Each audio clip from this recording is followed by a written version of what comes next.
This compound that sits in the lavish greenery of rural Pennsylvania is the command center of Fethullah Gulen. The 76-year-old has been living in self-exile for almost 20 years. And from this hideout, he's known to direct hundreds of thousands of his followers around the world.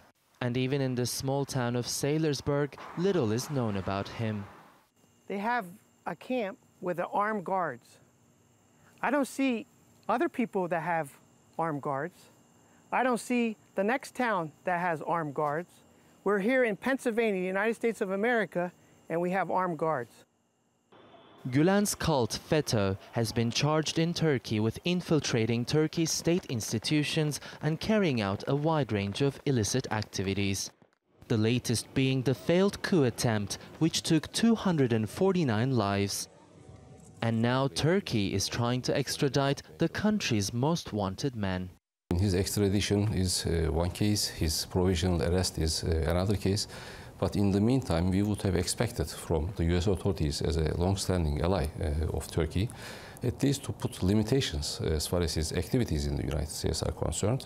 And very frankly speaking, in that regard, I am disappointed.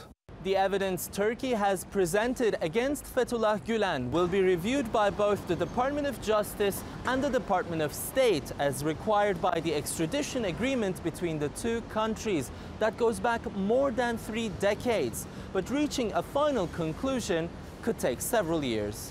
Mark Merowitz is a lawyer in New York, an expert in Turkish-American relations. He says the process is just as legal as it is political. Political part, can move along through the State Department. That's true, as long as the State Department is focusing on it. But we know that the Trump State Department is very, very confused. This issue, Turkey wants to push it forward, but the institutions in the United States are either too rigid administratively or distracted with many other concerns.